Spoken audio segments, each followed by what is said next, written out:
how you guys are feeling from last night into today. Well, we have been playing a lot lately, so we just gain confidence after each win. And we have faced Fnatic the most out of every tournament and every online event, so it's like the opponent we go to face every single time pretty much. And we know how to play, they know how we play, so it's always fun to face them, and it's always close games pretty much, so it's exciting. Yes. Yes.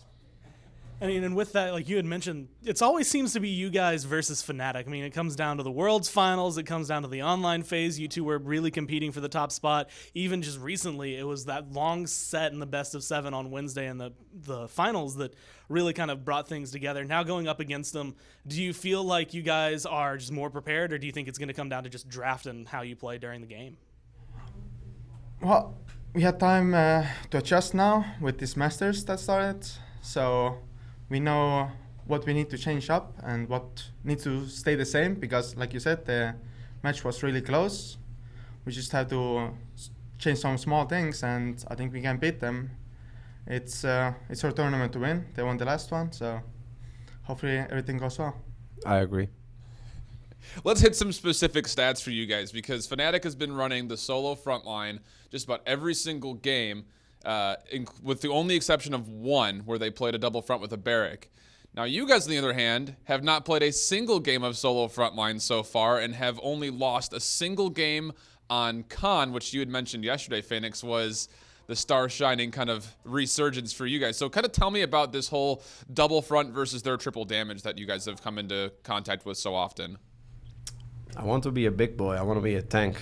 Carries are so squishy, I die fast. And tanks, I can then just run around and kill people myself just as much as carries and actually survive more. Or I create more space, and I'm fine with both. You know, actually following up on that, I kind of want to know, how does the Con fit for you guys? Because it's one of those things that a lot of other teams try to make it work and don't seem to find the same success that you do. I think Con is all about decision making and positioning, and I feel like people are just not comfortable on it, and you have to be really confident playing the Con because he's dangerous to play, honestly. Because his kit is not the best. His ult is really good, but his general kit is not the best. That's why it requires a lot of positioning, and I think people just haven't figured it out yet. Last question from me before we let you guys go. The hot topic started as Drogos, but has now turned into the Maeve. You guys have banned Maeve 6 different times. Mudu's played it once, and it was a victory for you guys. How big is the strategy to keep Maeve off the table going into today? Maeve is completely broken. Balanced. There it is. Well, good luck against Fnatic, guys. We'll see you out there in the field. Of course, this is going to be another reprise of this big rivalry we see. Hopefully, we'll see you guys afterwards. Thank you. Thank you. Vox, you got any duct tape? I just think that it's Navi out here delivering some street justice shift. I was about to say, if it's so broken, maybe we should get some duct tape and fix her up. Now, the shift, Vox, we got to call this one again on the desk. This is interesting. Maeve, this head-to-head matchup, Maeve has been banned in every single matchup when there is not snipers banned, essentially. So, is this going to be the key focus for you? Is both teams, when they get Maeve, they win. Is that going to be the win condition if it does go through? I feel like ultimately it's going to come down to either who can find a way to deal with the Maeve or who's just going to straight up ban it out. It feels like actually throwback a year ago, who can beat the Bomb King? This time we have bans. Yeah, that's the big difference. That's huge too. You take a look at Navi again, as we mentioned. These roles are pretty much set in stone. Although it says flex for creatives in Phoenix, I think we could pretty much assume that it's going to be creatives on some kind of damage dealer in Phoenix for the entirety of this, probably playing a secondary front line. Typically, the flex for creatives means I will flex between damage and flank, whereas Phoenix is I want to play tank. I don't want to not play tank. Don't put me on carry. Oh, triple D. Okay, guys, I'll play DPS. Yeah. We heard him in the interview himself saying, I want to play tanks, I want to play front lines because I can do as much work as carries do, and I just don't die as easily. He likes the beef. Likes it a lot. But speaking of things that have been going, again, maybe a little bit more beefy, maybe there's some beef here. How about Fnatic? They're the one team that has not played any double tank yet. What do they have to say about their solo frontline play so far? All right, guys, day 3 of the Masters LAN. You're still up at the top as of right now, and you're going up against a team that you've faced I don't know how many times at this point, Navi. It's been kind of a rocky road back and forth between you two, but way more consistent from you guys as you've won pretty much every single last matchup you've had. How are you feeling going into today? I guess I'll take this. We feel prepared. We feel like we know what we can expect from Navi, because they're like our scrim partners. We play each other like 4 hours a day at least. So, but that goes both ways. So they know what we want and we know what they want. Yeah, I think we're confident. I think I was talking to Cascuti outside yesterday, and he asked me like, "Aren't you guys a bit too confident? Aren't you overconfident? Like getting cocky?" And I told him what I think is to be true is that I think confidence is really important, not only in gaming but like in real life too. Of course, you go your life, to talk to your boss, that kind of stuff. And I think that the confidence we have is going to make us play better. But you need to be careful not to be too confident, because at the end of the line, you don't want to get cocky. You don't want to not prepare like we did in Vegas. We were too confident against Envious, and we got burned for that. But I think we're confident now. But we respect them as an opponent. It's always going to be close games. It's always been close games, and they prepared for us. We prepared for them, and the better performing team is going to win. So there's always been a lot of, scrim partners today is pretty much the whole thing. G2 versus NV, we have SSG and Burrito, and then you guys versus Navi. Is there anything different that you're going to have to do in drafting just to make sure that they don't, predict you, so you can kind of change up what they know you're used to? We changed up small things, but for the majority, we want to do what we're comfortable with, because that's where we practice for, and that's what we always did so far. Yeah. So, as it comes in, these guys, during the World Championship, were sweeping through your team. But then, online phase at Vegas, and so far now, you've been able to take them, although Wednesday, it was a little bit closer than I think anyone really wanted on either side. So, coming into this one, do you feel confident enough that you're going to be able to take the game, or do you think it's going to go all the way to 5, like 3-3, be incredibly close, and just a coin flip? I think it's hard to tell. I think we're a different team altogether from the one that played in HRX. We have a new player, and we play differently as a team as well. So as far as that goes, we're a different team now. And the matches, I think if both teams perform as well as they did, it's going to be close. I think it will be a good game of Paladins no matter what. Well, good luck in your games, guys. It's going to be a really good set, and we'll see you later. All right, Thank thanks. you. Later. Well, we're used to these guys giving us one hell of a set to cover, and I can't anticipate anything but that happening here. Of course, you're hearing from Gera and Thiel, but I want to specialize and kind of focus more on Bugsy. He's been a big topic of conversation throughout Vegas in the early stages here when it came to his flexibility. What does this character kind of pool when it comes to Bugsy mean to you when it comes to the full Fnatic roster? It just means adaptability, right? The big thing about Bugsy is that Bugsy is a player who has excelled for the longest time on carries especially, but typically more damage dealers. We've seen Bugsy flex more towards now flanks, but primarily as well as secondary frontline. Bugsy's really that flex player for this roster, allowing players like Fisheko, for example, to really excel on those blasters which he was previously known for. And it's that adaptability which is so valuable in these circumstances that we see the map bans come through for this Slobber Knocker stat. It is Fnatic taking Frog Isle off the table, Navi banning away Serpent Beach here, so two very standard maps removed from the pool immediately. Yeah, Serpent Beach was taken away in their first iteration in the spring finals. Frog Isle was allowed, and actually, I believe it was actually their first map that they played, so not going to be the case here. And the other big key that I think I want to hit on, we talk so much about the damage dealers of Fnatic, but how about this front line as we get to Stone Keep? They have won every single game they've played solo Nara. It's when things get away from that things get a little wishy-washy. When Thiel's playing with solo Nara shift, I'm going to be honest with you, it feels like they've got double frontline anyway. Thiel occupies the space of two frontliners right now. In this team, literally does two frontliners jobs with the way that he uses his kit on Nara. You are blocking off entrances, you're where you need to be able to peel for your allies, some long-range stone spears as well to provide some disruption, but starting things off with bans on this Stone Keep map. This is a map which Fnatic have been known for a very long time. Kinessa ban and Ruckus for them, whereas Makoa and Terminus both taken off the table for Navi. And we've said the stat line before, the team that gets Maeve wins. Fnatic will first pick it, which will of course let Anara go over to Navi. So kind of a win and a loss here when you take a look at that last choice to ban away the Terminus. Of course, obviously gives the Maeve to Fnatic, which is a great win condition. But again, we just mentioned, Fnatic without Anara, not nearly as solid. The only time they have won without Anara was when they were playing the solo Barrack. Gonna be honest with you though, is there any pick in the realm right now that's as solid as Anara? That's a rock pun, isn't it? It is. I love you. That's all I have to say. I have a boyfriend shift. Get out of here. No. Okay, so we got Anara and Cassie locked in right now. Fnatic They're drafting the Janus here. This typically indicates that they might be going towards that triple DPS composition, but then again, Janus for the longest time in the PPL online phase was such a high prioritization. It's actually traded out for Drogos. I'm excited for this. It's the first time I think we're seeing Drogos all day here.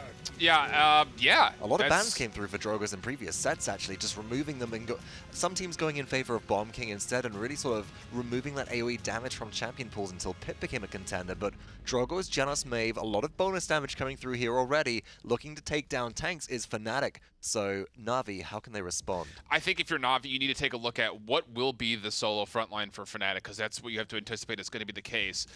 You have to also figure that you're probably going to be playing up against a Pip more than likely, as Fnatic has those last 2 slots left. So what can you do to displace this solo potential frontline? Zin's going to come out first, which is a nice lock-in, but what do you combo with? Of course, we anticipate it's going to be a Khan in some fashion. We've already heard how much investment Navi wants to put into that card. And you don't really have the opportunity to play a solo Khan that well. If anything, I think Fnatic might be going for either a solo Barik or a solo Fernando here. Zin and Charlene locked in for Navi at this point in time. I do expect, if anything, Fnatic here to draft a Pip as a secondary support / damage right now and run with maybe the Fernando, maybe the Barik. You've got a lot of spot pocket healing coming through. A lot of sustainability. I think the Barik has a little bit of an advantage on this map just with the ability to poke from range with Tinkerin though, and I give you the edge. Oh, it's not just the ability to poke from range, but also to set up shop in one of the 2 areas, either left or right. Either you're in the keep side or in that Tapestry Church side.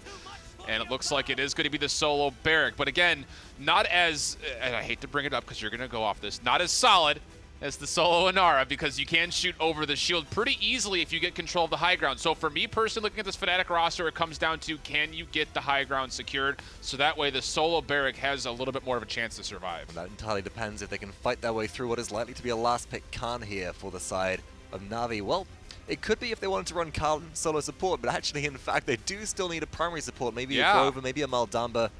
It would be Maldamba you would expect, but I wouldn't put it past Navi to go, let's heavily load out, invest into a healing Khan. No, they're not that big of fans of the Khan. So it is actually solo frontline versus solo frontline here. The Maldamba picked up at last. They stuck this one past me. I was sitting here like, oh, it's going to be Khan last. I didn't even realize the fact that they were already missing Khan a support. is actually a support. If you all buy Rejuvenate, Khan works as well as a Grover heal. I think actually Evan was talking about this earlier in the day, that you're healing for over 1100 with Rejuvenate 3 on some players, and with an Inara as well. It's really good spot healing. Those are some numbers right there. Tell you what. All right, we'll see how it goes. Navi, again, has only played the solo frontline in very small instances. What do you guys think over there in the caster booth with this solo frontline Navi? Vox, you listened. You remembered what I said. It means so much to me. He truly cares. So much of the things that we say, me and Vox, when we're in this booth, I don't know if they're just in one ear or out the other. Or, I don't know. With you, I know you get it because you start dancing usually after I say something, You converse? Conversing. We talk. Nah. But at this point, I'm wondering, Gore, as we get ready to go into this, it feels like a finals all over again. It is winners finals, but it's not the old finals that we saw in the spring PPL. It is now still a game away from being in the grand finals. The loser of this will play Envy. And it just feels like these two, they just clash so much. They do. When you go back this year, and there's actually something that I mentioned towards Fnatic, where it's just like, PwC, not the same performance they've had since then. Ever since they picked up Bittner, they have been playing completely different. They have been picking up as much as they can. And the way that they have been able to just knock down Navi from that World Championship status has been pretty impressive overall. And I like this here. Bugsy here on a 2,400 health Drogo. So he's got plenty to work with. Phoenix flexing onto that triple DPS. He's mentioned that he's not very confident in this, and I can see why. Fisheko opens things up, and that's a Shaolin dead. Just so much damage out of it. And now look at the positioning he has. It's just completely perfect for him. He can wreck into Umvi. He can go into Spunky. He can go with whoever he wants to on Navi. It's just a silver platter, and here's the team. And you could say, Fnatic called themselves Daenerys in their Game of Thrones reference because they've got 3 dragons, 3 players who can play Drogos at a high level. And you're starting to see why they say that. It really is the real deal. Mutu finding a kill onto Thiel, though. And that is not what Fnatic wanted to see, although they have the pressure here from this Drogo's not finding the kills yet, but this salvo could be big. What will Bugsy do? Oh, he'll just basically set up for a double kill here. 1, maybe even 2 if he can find it, as there's going to be the shot that he needs. Phoenix is right there, doesn't notice him in time, does eat the arrow to the face, but buys so much space. 96% for Navi, but they get taken down, and now Theo can just move in, set up his turrets, and be happy. And that's what Navi's so good at, though. I want to mention that. He goes there to die, because he knows if he tries to run away, Fnatic will chase him down. Bugsy will chase him down, so they reset as best as possible. They're going to get one more chance potentially at this as a whole group of 5, and that is a very smart thing that really only a lot of great European teams like Fnatic and Navi do. Dragon Punch going to come through, get rid of the Inara. Now you're trying to set it up, looking for the arrows, but not able to find it. Phoenix is low, Phoenix is gone, and now 99 to 99, dancing around the point. It's all up to Fnatic to try and hold on. Fnatic's got to drop down soon, and the Dread Serpent means he's not going to be able to get there in time. Navi might have just done this, and that's Creatives taking 2 kills, and Navi grabbing the objective. How important is it to go and come back at 5 as a full team? Well, you just saw right there. And with that heal, too, it looked like Fnatic might have been able to kind of come around the side and get in there, but it just wasn't enough. Not enough time, really, for him to touch down. Might have been able to buy a few seconds had he, but now they're going to be facing the brunt of it. A lot of damage from him and the Drogos. A lot, mainly from him, from just sitting up on the high ground and free firing. And that's the problem. You haven't had a lot of eyes onto this Bugsy. Also, the biggest issue is that Mutu rolled away, Creatives got away, and you're like, you know, Bugsy had to make a great play to force them into situations where that double, triple kill would go. He had a 180 falling away Kobe rocket to get that. And can you expect that from Bugsy every game? Kinda. But do you want to have that happen to get your control over the point? No. And see, the thing that Navi does great after that is just focusing him down, keeping him locked into these fights. Yeah. He's at 90 health there, but he can't escape. You have one door where there's a Zen, one door where even if you walk there, it's going to take you too long. He's going to get a slash off. You get put into these bad scenarios. Now Navi, I mean, a minute and a half and the payload's just barely there. And at this point, you got to start bringing up the history. You got to start bringing up the fact that these teams have now played each other. This will be the 8th time within 4 days. So that's just an incredible amount of experiencing each other's play styles. And it's one thing that to look at and say, oh, wow, you know, what a play from Creatives. It's another thing to notice just the play from Spunky to die quickly, come back, that Dread Serpent to make it sure that Fnatic could not jump back onto the point. And with the way these teams have gone, because like you said, not only the history of the 4 days, they're scrim partners. Like, these guys play each other all the time to the point where Bugsy playing Drogos, okay, we know how to play against that. Oh, you're going to be on the Zen? Okay, Creatives, we know how to handle that. Phoenix on Shaolin, we've dealt with it before. It hasn't been something I think we faced easily the first time, but since then, we've gotten used to it. We know kind of how to take that. And really the big thing for me was Unbelievable really kind of just stood there the entire time. Now with Rejuvenate 2, he's just going to be getting so much healing, you have to focus him down. And I love this. I love this. He's going for Jera, and he just uses the spike to reposition. That's what Creative says. And honestly, this is probably the best way to use your Zen ultimate if you're not running Guillotine. You just get to the back line, get to your target, and he's got plenty of damage. Bugsy trying to find Mutu. He does. Trying to find Phoenix. He almost does. Phoenix gets away and gets a kill. Big time plays from the flex. Finding 3 throughout all of that, and that Witch Jaw just perfect, recognizing you're not going to be able to see me after this. You don't know where I reposition to. Bugsy goes for the shot, doesn't find it. Could have gone either way, but Phoenix just recognizing his own capabilities and using that to his advantage. You could say he went for the skill shot, Gore. Yeah. Especially where he's sitting, Skill Shot Studios. And Bugsy now getting a couple of skill shots given back to him here by Phoenix on a 10 streak. Through time and space, gets a little close for comfort. Jera does pick up Creatives, though, and now Phoenix has to hit the gas pedal because he knows his Bittner is on the prowl. And Heat Haze has just been the way to do that, although Navi lose all 5. Phoenix only finding 1 throughout all of that. And with comeback mechanic, that's an easy scoop for that point and an easy way to try and get themselves potentially back tied up. And I mean, it is going to put them ahead. It's, again, big plays from the support. He's made them all throughout his career. He's still making them now. Bugsy and Jera, 2 of the best in the business to ever do it in Paladins. They come up big for both point fights for Fnatic. Now just trying to fire from the high ground and sitting a little bit further back. I feel like Fnatic's been in this weird...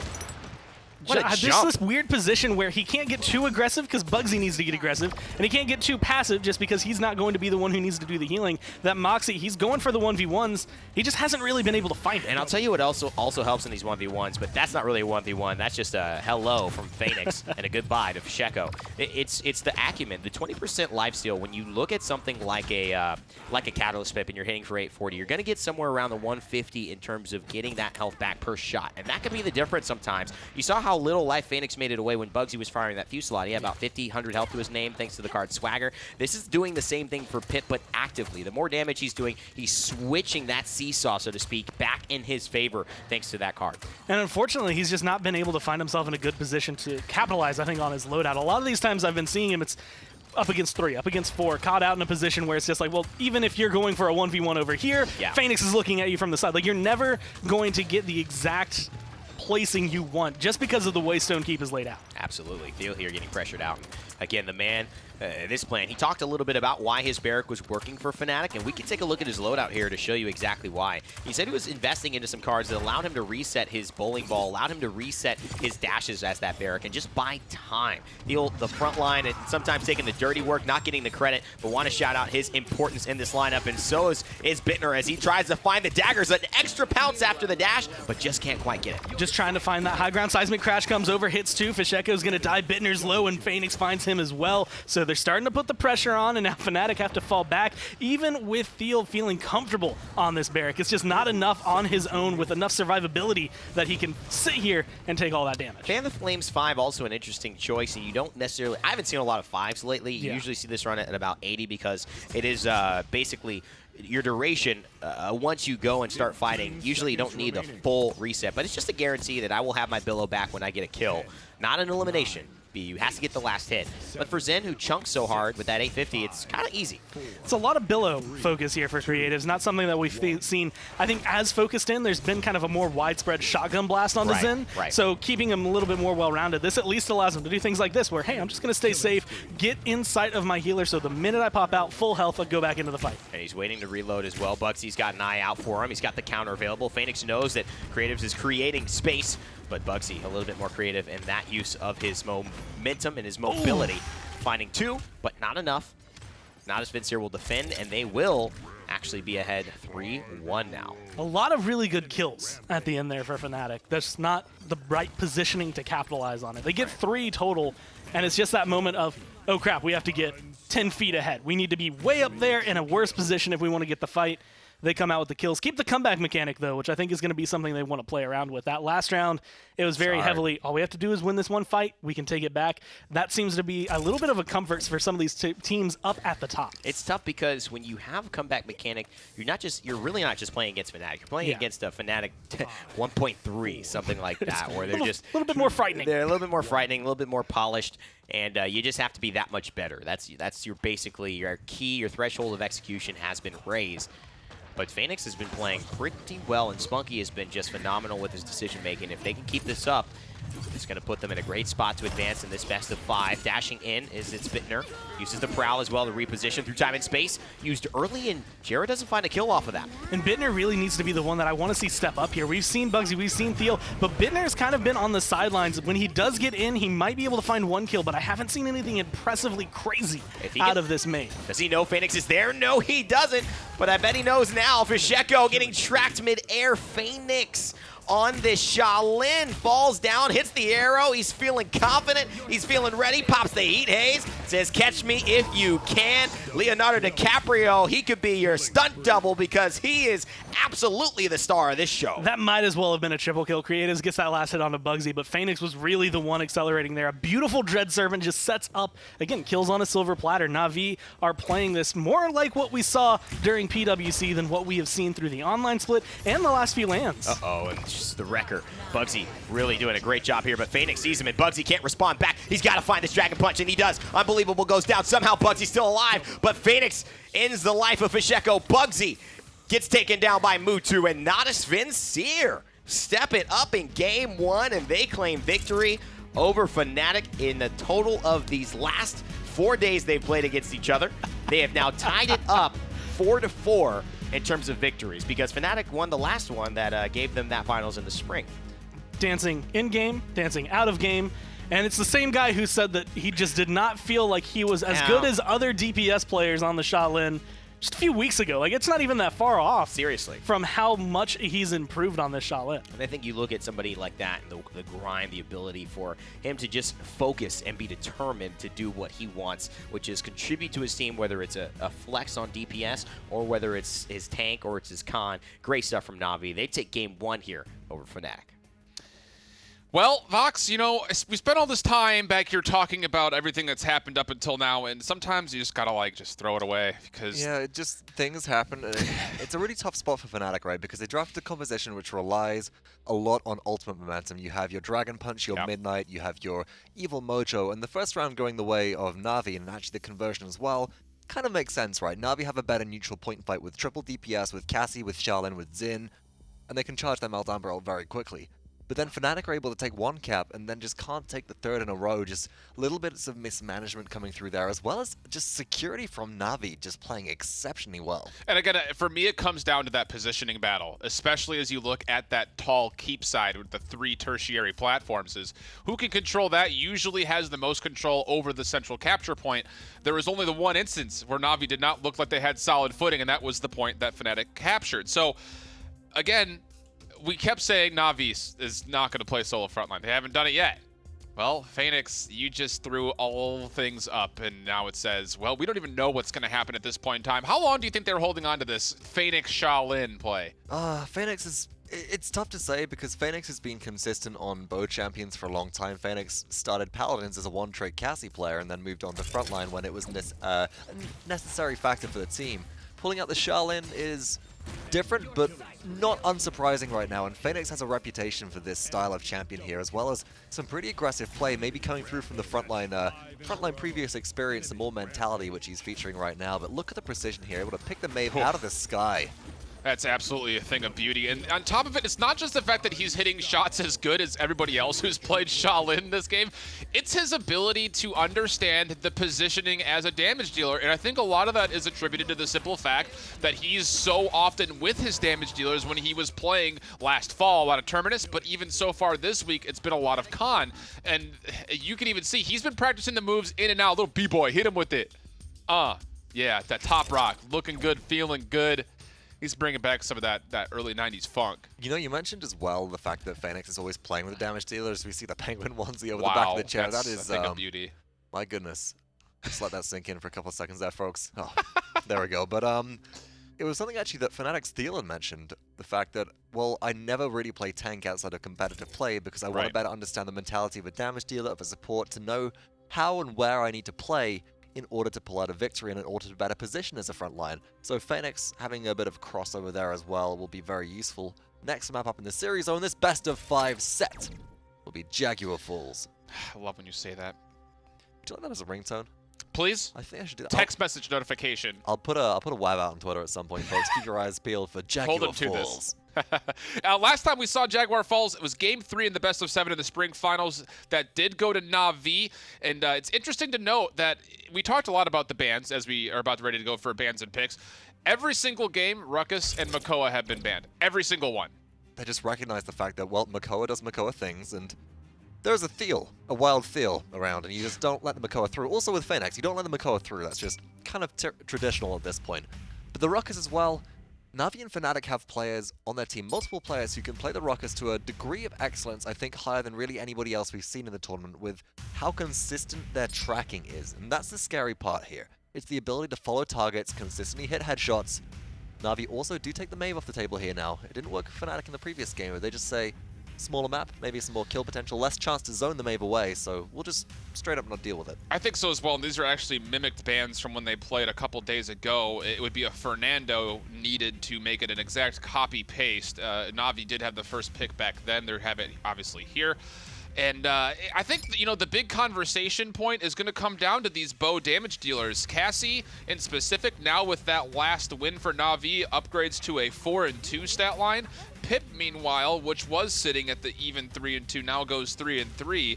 So I think that this Cassie pickup is going to be one of the big storylines as we see this this set develop. Fnatic then left with a few openers here. Hanara, Terminus all on the table. Strong frontline, supports as well. All high contention. Navi notably seem to be using a lot of Khan on this map, so probably again, as we heard from an interview earlier in the tournament with them, going, let's focus and prioritize on getting our damage online. Well, quickly, Fnatic, they give up they take the Inara, they give that up to Navi. Drogo's as well picked up by Fnatic, so running those 2 picks back, see if they can make a difference here. And again, the Xiaolin not on the table. What do you take to try to keep Drogos at bay. When this draft was happening last time, we were like, well, could the Androxus possibly come out? They've actually used Buck in the past as well here. So Buck would my go-to over Androxus, yeah. to be perfectly honest. Sure, you have Mutu, right? But Mutu's Androxus comes from a bit of a heyday where you had precise shots rather than any reticle bloom. And I think overall, Mutu or creatives, either one of them, on Buck actually provides a better disruption potential just due to the fact that you can pull fire and pull aggro and survive through so much of it with deep breath, and also damage reduction after heroic leap with some loadouts for a double whammy here. Really, really big damage reduction. Could just be the way that they want to go. You know, pull the aggro, let the Cassie free fire, let the Terminus sneak up on people. He can do that, by the way, with all of these different routes in the Dark Room and the Torch Room alike. Fnatic is coming to battle with the almost exact same lineup that they had previously, actually the same order, Drogos, Inara, Pip. They're not going to get the chance to run the double front that they did previously here in that best of 7 just a couple days ago. It'll be a Xin instead. And now, here's my question to you as we look and see what Fnatic, that Navi picks up to finish off the draft. Do you see any world that Fnatic play this as a solo Pip healer? I do, quite honestly. They're playing it with the Nara. That pocket burst heal is incredibly valuable. With reload 5 in your kit as well, you heal up a couple of champions and you immediately have 4,800 healing overall that you can disperse throughout your team every sort of 5 to 6 seconds or so. It's incredibly valuable. And Navi do actually go into a Buck here, so that's their secondary DPS for the time being. They have the Maldamba Terminus. Khan is left available, and Khan is actually locked in here, which will synergize very well with the Buck. Expect these two to be running as a sort of like a tag team duo. Khan holds people in place with Commander's Grab, Buck focuses them down. But Fnatic, they go, okay, you know what, the Pip, we'll run that as a damage dealer. We'll take the Janus as well, and that damage buff on top of a Catalyst Pip is definitely something which you need to respect. Yeah, and I think with the Xin pickup, you know, obviously Genos then makes more sense to kind of help out with that boost in the damage department. Buck, though, as you mentioned, it's like you're on the desk for a reason. It's like you know what you're talking about. It's almost like I'm actually very good at Paladins. Hashtag solo queue to Grandmaster. I've been trying to forget about that because it's quite an experience. But hold on a second. Can you just? Oh yeah. He's flexing the solo queue life be careful. over here. I'll break this suit open. It's actually just a skeleton inside here, folks. But I'm excited about this game. There's a lot on the line for both these teams. Navi took an edge previously. Can they hold on to it, Shift? That's the big question. We've talked enough. How about we go back to Gore? Evan, what do you guys think? Well, I think the question isn't can they hold on to it, Vox. It's can they hold on to it. What do you think, Gore? I mean, that one was a low-hanging apple. I don't know why he didn't go for it. I'm not sure. I mean, that's like literally his orchard. I mean, Grandmaster and Paladins, but apparently not in puns. You're still silver there, buddy. Oh, man, dude, Maybe that might be LeBron's. fighting words. I actually kind of expect to see Vox bust into the studio right now and just, I guess for him it'd be fisticuffs. That would be a nice compensation for him, wouldn't it? That's 2-0, Vox. That's 2-0 as of right now. Although, I don't know, if we tally up some of the desk puns from the last few days, it might start coming out even. Dude, I feel like it's been all over the place. You're so complimentary to him. I don't understand. What do you like him more than me? That's 3-0. We're starting out. It's 1-0 now for Natus Vincere. Fnatic. I might as well say Fnatic right here. I'm just like going hard. So Fnatic are able to try and tie this thing up in the firing line. Well, it's been firing quite on all cylinders here. Phoenix has loved this champion, and he continues to pilot it well. 860 for the heal for him and his teammates, and some CC immunity. And it's just one of those things. A few weeks ago, Fnatic was actually saying that they didn't really care that much about the Khan. They didn't think he was going to be that important. Fnatic, or Navi on the other side, Phoenix specifically just is like, his ult's really good. Yeah. And to get that, you just have to have good positioning. That's what he brings to this. They get the first blood. They set up a team that allows the Khan to kind of flourish, keep creatives alive, let Phoenix charge his ult, and then you get a free tank kill. That's an interesting concept. And I think Bugsy knows it as well. I want to not give you the pleasure of the laugh, That's but every single time it just makes me. I'm just setting this up for the death segment. Easy way to get a giggle. Yeah, let's see how many Vox can get, because I've got 4. Pacheco here. I'm not keeping track or anything. 96% here for Natus Vincere. They're playing great. And Creatives, he finds the big kill on Najero in the back line. So that's something they have to answer. Unbelievable. Trading out with Bugsy there is a problem. Phoenix is going to get himself a little bit of respite because of that battle shout. Good Commander's Grab as well. He's going to focus Inara, stop any damage he's putting down. No abilities can be used in that number. He ends up finding Theo. Evil Mojo did come down, which is going to help a lot of this pressure. But Bittner is just in a bad spot. Gets taken down. Buck Wild comes out. Bugsy left in the middle of it all. And you do see see Drogo's flying through the air, although there's nowhere Fnatic can really go to find home. Only 88 damage. I mean, he really wanted that. Bugsy stalls it out so well with the Billow, and I think Mutu knows that they just got to wait. Navi are so good at just being patient, waiting. Fnatic now have that 6-man to worry about, and that is the point. Really good through time and space as well. They step into Paris, and now they might step into Perish if Unbelievable can find the reanimate, and he can. Theo goes down. Creatives finds Bugsy, and the only one taking these lavish trips right now is Natus Vincere as they walk this thing through the park. If that wasn't a good example of spite without guillotine, I don't know what is. You hit Mutu and he still came out full health, comes down, and you are the one who ends up going down. Now you're going to be able to start pushing forward. A small pause is going to be coming through. As it does seem maybe Navi experiencing some issues, but maybe some connection issues. Some connection issues. That was good. Had to work on that was somewhere. good. That was good. I had to you were getting too many. I needed to that was nice. That was nice. I can't fall behind either. I know. There's like a scoreboard. I'm in the small corner. Like I'm not really in the competition, but I'm in box and then like Gore's available. down on the side. Yeah. It's you're like that. It's like in that Kentucky I'm the Derby, bonus like, point, so whoever is like losing just gets my points to make it a little bit more even. I know, but if you keep going, you're a good odds. So if somebody bets on you, man, you're gonna win a lot of money. $10 on Gore goes a long way in terms of finishing this one. Not that we're saying you should gamble or anything like that. If you do, and if you're I know a place. of age. Yeah, Vegas. We just went there as well. It's interesting. These two teams fought each other. Fnatic obviously getting the better end in so many situations in the PPL, both seasons. In the PPL, this season most recently going undefeated. Now in the spring finals going to a best of 7. Some of you may not have watched that. That was what happened on Wednesday. Fnatic took that in a best of 7 over Navi, and now in a position to be down. This is really, like I said, tying up the conversation and continuing it here for these two teams. And a few weeks ago, we had a whole show where it was predict the lands for the month. Yeah. And it's kind of hard, when you get to this land, after what we've seen at Vegas, what we saw on Wednesday, where exactly to see these teams standing. But one of the things that I had noted, and the thing that has always stood out to me about Navi, is that they learn every single time. That's what made them so strong during PWC was, that's going to be the meta right now. We're going to make sure that we can play that. Whether or not they had it day 1, they made sure they had it day 2, day 3. They could adapt on the fly. And that's the thing I think that Fnatic is kind of facing. They just keep playing, and they say it in their interviews. We're just going to do what's comfortable for us. Eventually, that's not enough. You have to step out of that comfort zone and break to the next level. And on the contrary, it is Fnatic who are very stubborn instead of being adapting. They like to do their own thing, and they just stick with it, and they do not change it. And I think that's one of the beautiful parts about Fnatic is even since D69 days, Jera and Bugsy, and when Elvenpath was on the team, all those heads were just like, we're doing it right. Let's just pick the same draft, same thing, same bands. Who cares? And now it's like triple DPS. But in this lineup has really enabled Fsheko and his Bittner to excel in ways that they had previously not been able to when forced to flex somebody weird onto a front line that they weren't comfortable with. And I feel like that's a lot of the trouble they're having right now. You're looking at it and you're like, well, here's a kill for Bugsy, here's a kill for Bittner, but no one's really stepping out and getting all like the regular season showing that we saw out of them. Even there, Bittner got a really good Evil Mojo onto 2. They get a kill out of it, and then Fnatic all get pushed back like it was nothing. They just shrug it off on the side of Navi. So it's kind of interesting to see how these things that normally worked out for them in so many different scenarios are now just not mattering. Well, good thing the game can continue. We will get right back into it. That's 6, by the way, Vox. Fsheko here with a nice spray. And the oppressive nature of Phoenix here with that glove, it's going to throw this Theo off. There's no way he can get back on. And that's one of the problems with Inara in a matchup versus like a Makoa or a Fernando. They have no charge. They have no movement ability to get back on potentially. And now you can see, again, kill after kill. Bittner, the one left alive in a scenario where it could have been great, but then you group up, you get a heal, a little CC immunity if you really need it.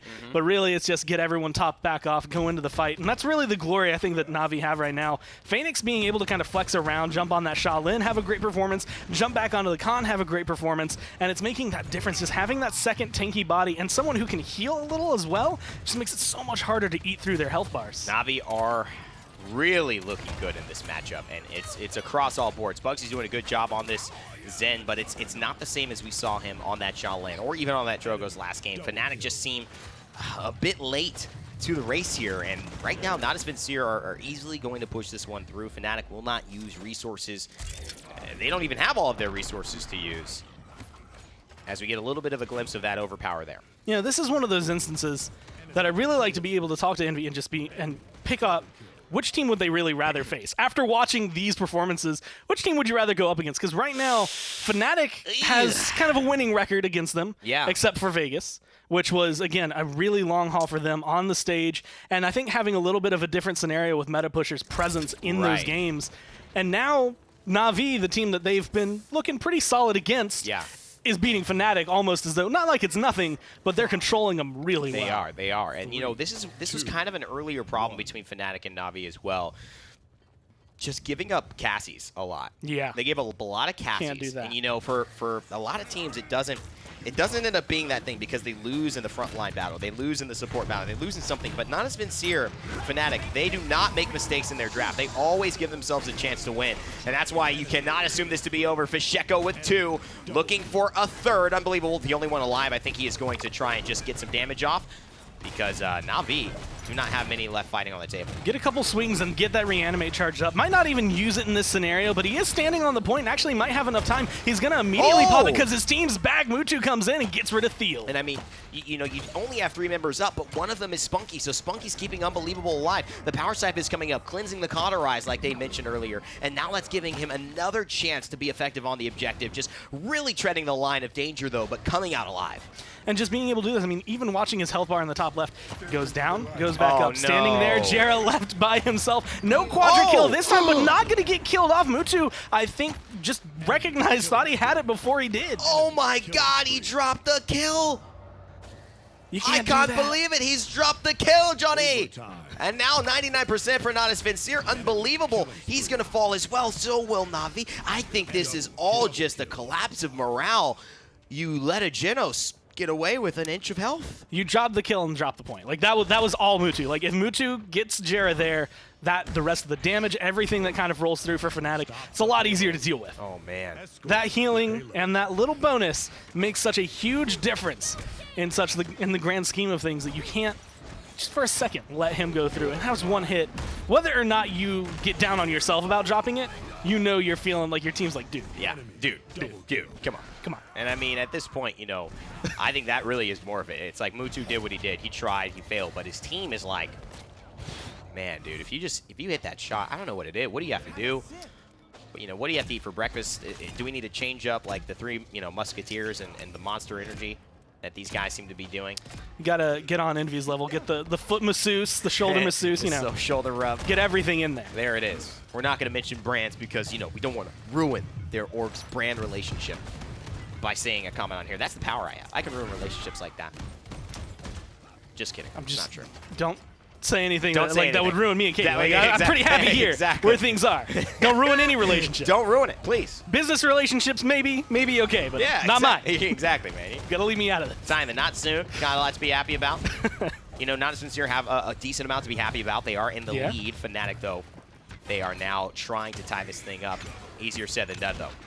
This is one of those areas where I'm kind of curious as to where Fisheko is going to go. That was a beautiful heal to get him back to full health, and Phoenix relatively low. That actually is giving them a lot of room to work with. Payload's going to move forward, but these shots from the side, well, until Mutu gets a double kill, would have been worth so much. That salvo finds a lot, but doesn't get the kill again. Oh. Peak shot. But he threads the needle. He finds those, and now he wants to find Mutu here. Buck is just a tough one for Drogos to deal with because Buck is just shifty. He's shaky, and I think Drogos a little bit more susceptible to him, but who knows? Maybe Mutu's been thrown off a little bit after that. He's on a 5 streak, so he's done well since then. He stayed alive. We can maybe bring up some KDAs here and see how this entire matchup has gone for both of these teams. Mutu is 10-2. I mean, that one death we saw after dropping that kill was half of his deaths this entire game. And honestly, that kind of goes for the way it was. I mean, immediately after that, Natus Vincere wipe. Yeah. He misses the kill, they full wipe, they lose the point, and then they came back full force. That's kind of been going like a tug of war between the two teams this time, but this is kind of the consistent performance he's had so far, and even with one slip up, you can kind of fall back in the groove. And I think Jera knows he's not making it out this time. Or? Oh, no, nope. he's not. Oh, he is! No! Oh, my God, are you kidding? Look at Mutu's face. I don't think he's happy about that. He's not playing Moldamba, but he's a slippery little snake. I mean, for a guy with such pinpoint aim, and he is a slippery snake. You're right. That was a good one. That was a good one. Aren't slippery, but it's still worth the alliteration. They are slippery. I'm sorry, they are. They're sneaky. They're slimy, they're scaly, they're slippery. They are sneaky. They're scary. And deadly. They are. I just don't really like snakes. Neither do I. Yeah, I'm not a big fan. It's not my favorite animal. I like actually quite the opposite. Yeah. I'm so down with everyone else in the I world love puppies. having snakes around them, except me. I'm down with that. Everyone else, you guys do the snake handling. Other people. Other people. Other people. Just wherever you're from. And no disrespect to people who are snake handlers. You do God's work, my friends. But also why? But also why? Because you chose that. Because yeah. You know what? I want to handle snakes when I grow up. That's what I want to do. Some people like to live on the wild side. Some people like to just go buck wild. As Mutu finds on his 8th streak. And this time, you better pick up this kill. He does. It's a double. Mutu and Natus Vincere are about to complete this set with a 2-0 and maybe put themselves in a position to win Game 3 and finish it all off. And just standing on the point, coming around the side, Bugsy is doing whatever he can to try and cause maybe a distraction, get in there, get a little bit of overtime, touchdown, something to make his team stay alive. Seismic Crash is going to come out on the point, but here comes Mutu, lurking in the water and into the background. Jera finds a double kill on the through time and space as Bittner has to win this duel. They have to do it, and they do. Bugsy, Fisheko, that's got to be 5. That's 3 people dead and 2 by Jera, so it all stops in its tracks for Natus Vincere. Fnatic are still in this game, and they're going to be pushing. It's not over yet, folks. And I love the way that you see Fisheko, Bittner, Bugsy. I'll get a little bit aggressive after that. Just let's dismount them. Let's get any damage onto them we can, just so if Navi, even when they heal,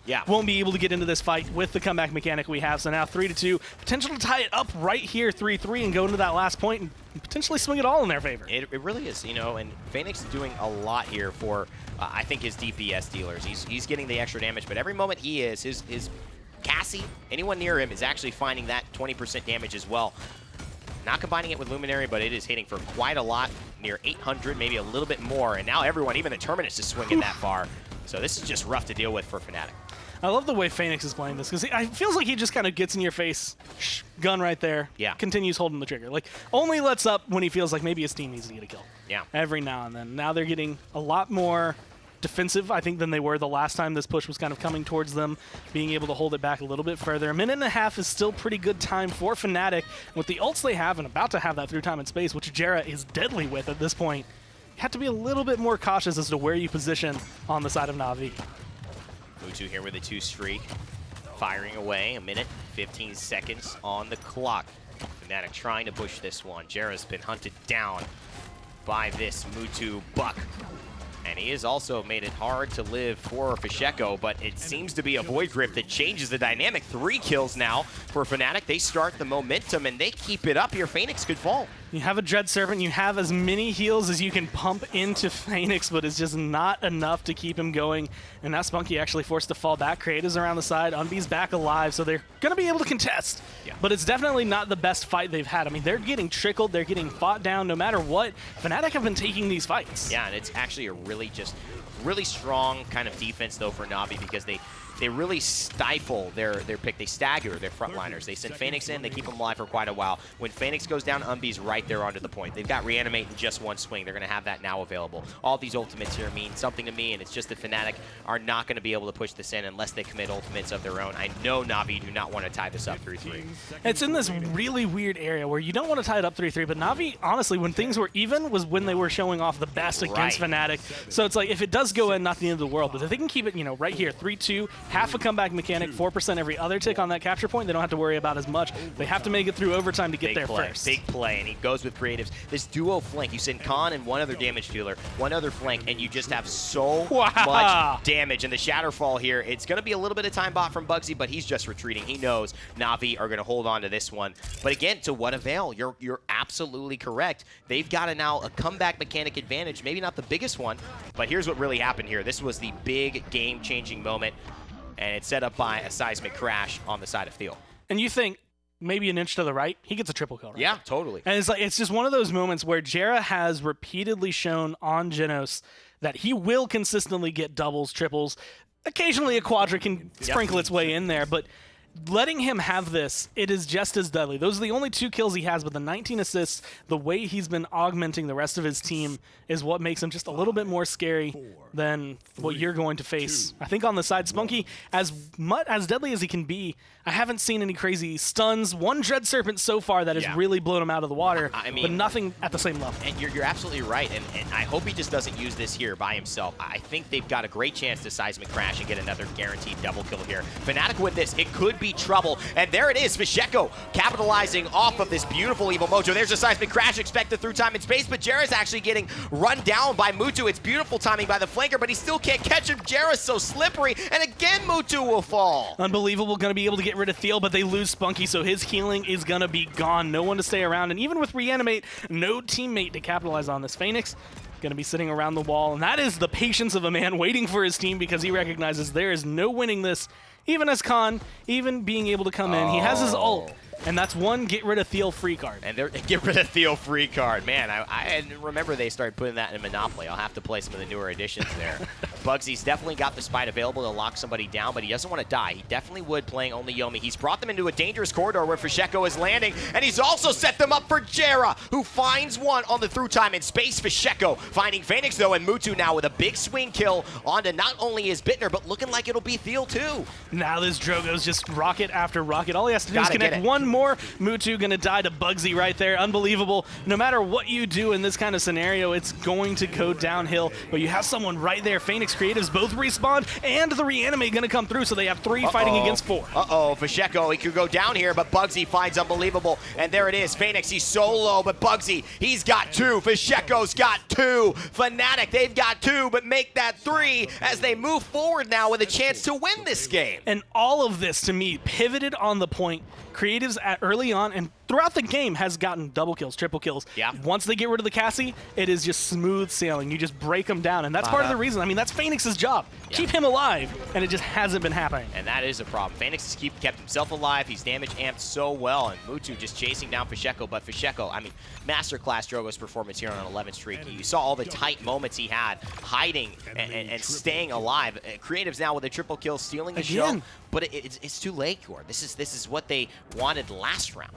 And this is, I mean, when it comes out, it got a triple kill towards the end. It got him a defense. Yeah. Right here, this is a pretty solid way to start a defense, get a triple kill, find 4 kills total, and push him back. And when Phoenix gives them that boost, I mean, Cassie hits hard already. Now she's going to be hitting even harder. But the problem is that setting this up in the way they have, again, like you said, too late. Every single time, you're just a day late and a dollar short. Yeah, it's so true. It's just right there. But as we also like to say, almost only counts in horseshoes and hand grenades. Creatives has to show up big in the big moments. Fsheko has, Bugsy has, Jera has for sure. And now it is up to this man who won MVP at Worlds to really hone this Cassie, to make them pay when they step out of line. And so far it's been happening on this defense, but if they're not careful, they've just lost 4. This could be a push. And it's exactly where this focus is going. I mean, Fsheko, full health that entire time, just kind of floating around the side, getting free rockets. Now they're coming around this final corner. Relatively difficult to break into the base right here because of the respawn advantage. But Navi, they've been all dying at the same time. It might not work out the way they want it to. Fsheko now going into the Dragon Punch. This is it, Gore. They're going to try and pop the Reanimate, but I'm not even sure he has it. That's a through time in space. Goes down. Bugsy finds 1. Creatives here just fighting with Khan. He needs another burst of healing, but it's Bugsy who finds a triple. They don't care if you pick up Khan. They can't beat it. And Fnatic right now are out of control, winning game 2. And just snowballing to victory. And this is just the way these teams go. I mean, we saw it 7 games on Wednesday where it got down to the final point where it's just coin flip. Who's going to be able to win this one? Here, kind of similar thing. Navi beat Fnatic at what they're known for, the solo front line, and then lose when they try to bring back the double front line. So they have to kind of juggle this and figure out where they want to go because now it's even. It was a great game for both teams. I mean, everybody had moments. I'm not sure if that's enough to say how exceptional all of the play was around. Superstars galore. I mean, Des, break it down. Who was your standout? Could you really pick one? I almost want to say my standout was Jera because he just, there were 3 different times Mutu had Jera down to one sliver of HP. and got away. 2 of the times they were actually pretty important. The other one was at the end of a round. Who really cares? I don't know, after that game shift, I am just straight up sweating here as well. And Jared pulling off the ground pass, Simpson just walk into the room, see Buckner, walk straight back out again. Does the roundabout twice around the point and still gets out alive. I don't know how you let stuff like that slip through your fingers. Really unfortunate plays from Navi, but excellent positioning overall from Fnatic that game. They really sort of splintered Navi out. Bugsy with great plays on the Xin, making sure that they were drawing target focus away from the support, for example, but also is Bitten as Pip is becoming a real threat towards anybody that it faces. It's not just a threat, it's becoming a problem, I would say, if you're looking at Navi. But still, I think the simple fact of the matter is we've only seen Navi play Buck once, and it wasn't Mudu playing Buck. So, you know, is there a little bit of unfamiliarity? How about this ultimate setup, though? I mean, this is just, again, things not going the way of Fnatic. It's 3-1. The point is almost being converted, and Jera comes through. He's absolutely huge. You know, I'm just going to throw this out there as a community challenge. Can we get somebody to mimic up the Benny Hill theme song from when he's running away from Mewtwo? I'm sure you can grab a clip off one of our stream channels at some point. But as well, that's after running away from Mewtwo, after getting the double kill with through time and space. That's why you need that kill to be able to come back into the fight, and Navi just weren't able to achieve it. Overall, Navi's control of this game was a lot more sloppy than it was in Stonekeeper. They seem to really be rolling it with sort of an iron fist. This time around, just couldn't find critical kills. They seem to be corralled very well as well by Fnatic, who kept them at distance for the most part. And they had a few different tools to do that. You have your Void Grip to literally keep somebody at distance, but also the slow from Pip's Explosive Flash definitely can't be understated. Look at those damage stats, though, shift on the screen right now. This was an absolute bloodbath of a game overall. It was a long game. At the end of the day, it was a very long game. But it's interesting because, again, it was so good for Navi early. And the question I was going to ask you initially was, who on Fnatic was going to be able to deal with the Buck? The question mark actually flip-flopped itself because, again, you mentioned that... Can the Buck really do anything is what it came down to, as right. Buck really wasn't. And who on Fnatic is going to be able to deal with the Buck? Apparently, it's just mobility. All just run away and then just collapse. Buck overextends, trying to find the Janus, and then you just sort of go and collapse overall, and you end up in a very bad situation. And this is all, again, you know... It was so good for so long for Navi, mostly at the hands of creatives. So again, this is something that we wanted to expect to see. It's such a high-value pick, this Cassie. Who's going to be able to really have that star-studded performance? This time through, creatives was an absolute monster. Able to find airborne shots, able to find long-distance shots, getting some poke done, getting some kill conversion done. He was doing it all. And again, this was in a losing effort. So you have to wonder at some point, you know, what really went wrong. And, you know, you don't want to just look at Mudu on Buck and say, well, if he were to have gotten those 2 kills, it would have been a different game. Right, it's more than just those critical picks which could have been picked up. Sure, that might have changed the outcome of the game, but overall, if that's what changes the outcome of the game, then there's a more fundamental issue, which means that Navi are riding a much thinner line overall. And again, it doesn't feel like it was a draft issue. It feels like it was more of an execution issue throughout the majority of it. But also, it's the fact that Fnatic drafted, again, a composition which has very, very powerful synergizing ults. You have Zin's Spite that can hold somebody up in place, and you effectively focus them down with Drogos. You have Drogos that just kills people. You have Pip that just kills people. You have Janus that... You getting a bit of a theme here? Yeah, the instant deletion. Right, exactly. Yeah. And a really good counter-aggression ultimate, specifically from Evil Mojo as well. If Buck dives in, if Khan goes aggressive, if Terminus Shatter falls in, you just immediately dump an Evil Mojo into their face. You obliterate one target. And also remarked as well, I think a lot of people have been noticing this across social media, the rate at which Pip is charging their ultimate right now is straight up. It's like, people are talking about Maeve. I mean, Navi in their interview said Maeve's OP, Maeve's broken. I mean, the way that Pip is charging their ultimate so many times around is having such a big impact over all of these games. Now, I want to ask you another question because you brought up the instant deletion factor when you have an Evil Mojo that gets converted on. You have the Drogos. You have, of course, the Genos, which is deleting people to spite.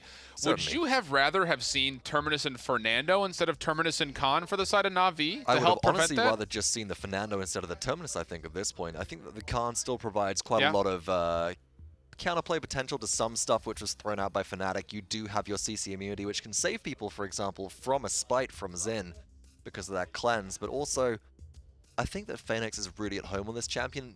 Khan has a surprising amount of damage output, maybe not for your average pub star, but for a player that just doesn't miss and hits all their shots, Phoenix is able to deal pretty consistent DPS with them. I think overall the Fernando would have been a really valuable pick here over the Terminus for me, leaving the Khan on the table with just the more regular Battle Shout utility being more valuable than the, okay, well, we'll be able to reanimate here, and you have that one and done ultimate. And it's a really interesting point, you know, as we were both here looking kind of through the stats. When they played this best of 7 before, Navi had played Fernando 4 different times. It worked out for them half of the time. So it's just one of those things, you know, one thing here, one thing there. We hear Phoenix talking about the small little things, not necessarily just in game, but in play style commits, potentially also in draft. There's a lot of things that kind of go up in the air. And this is, again, for all of you who are newer out there, this is some really high level stuff when it comes down to it, where the highest level, smallest things, it's not a very common issue. We're not sitting here saying that because they didn't draft it, that's why they lost. It's a game of inches rather very than much miles so. right now. We're heading to Splitstone Quarry, which, looking through the drafts from the previous time that we saw these two teams face off against each other in the semi-finals of the PPL Spring Finals, double finals there, I know, but we're about to maybe see another one of those with one of these players getting sent through to the lower bracket. Too many finals, it gets confusing. We saw Splitstone Quarry in map number 5 in that set between these two teams, and Navi took a win 4-3 on that one. Yeah. Looking at what they were drafting previously there was emphasis again on the Cassie, Fernando. This was actually a Ceres game for Navi as well, but the Khan is a feature which they've drafted consistently throughout a lot of these ones, and seems to give them a lot of control on maps where they were drafting into majority crowd control. So kind of tell me, you know, about...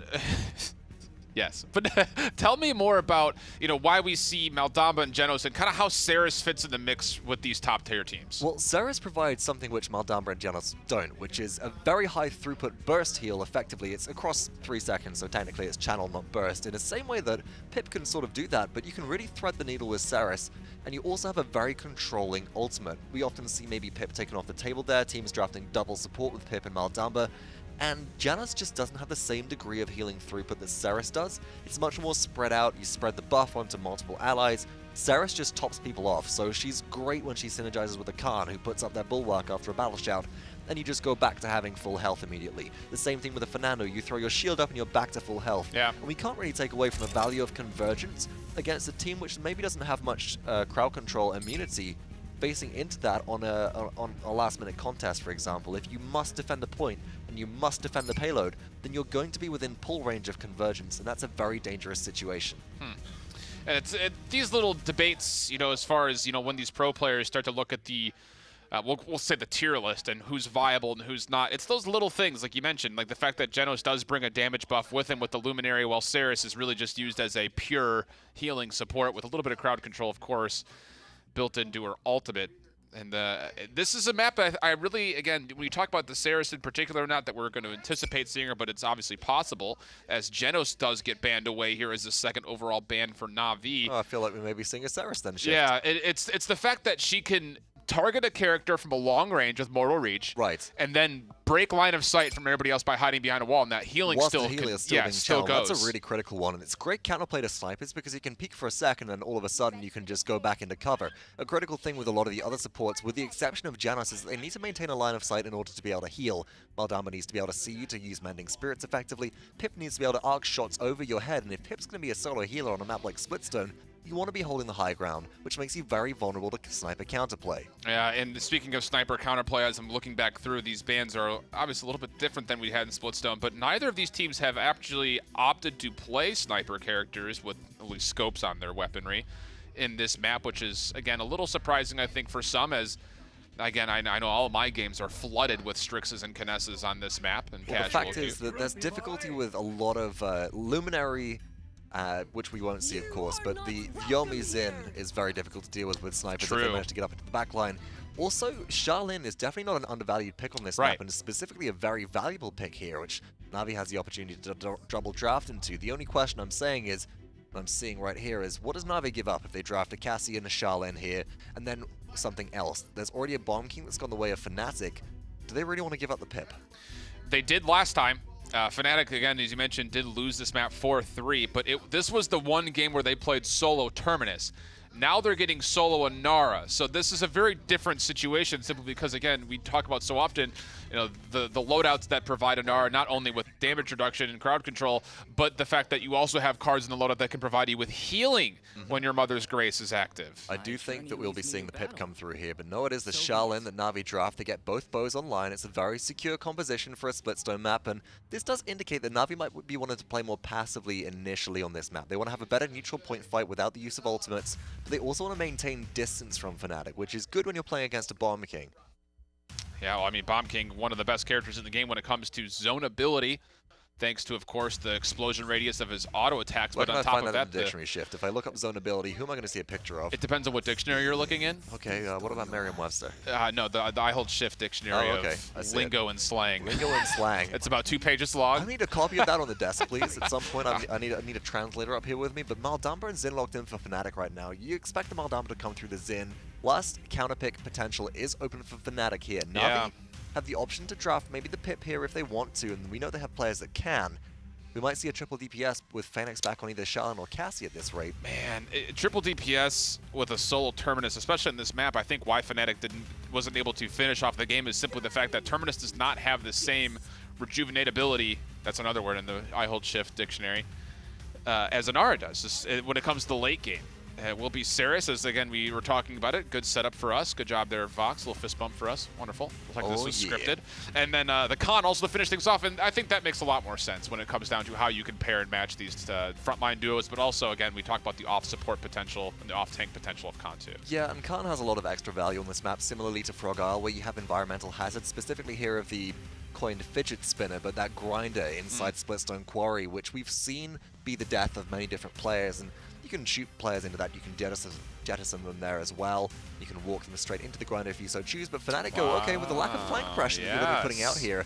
A last pick Strix comes through, and I'm enjoying this because it really is just unpressured for all of Navi's composition there. They're going to have to maybe send the Khan and the Shalin towards the backline, with Cassie maintaining damage and anti-heal onto the front line here to be able to deal with them. So would you say key to success for Navi comes down to playing in the small enclosed areas, or do you try to push aggressively to keep the Strix on his toes? I think you have to push aggressively here rather than playing in confined spaces. The problem with Strix on a map like Splitstone Quarry is there are a lot of angles which players don't expect for you to be able to peek and poke through some of the cover, maybe onto the quarry side, maybe in the sort of molten metal side of that forge and the big digger there. So there might be an opportunity for Strix to get some kills which you otherwise wouldn't expect, as well as if you play in those confined spaces, Flare does come into play a lot. That's really big, especially going up against the Shalin. That Flare can reveal all.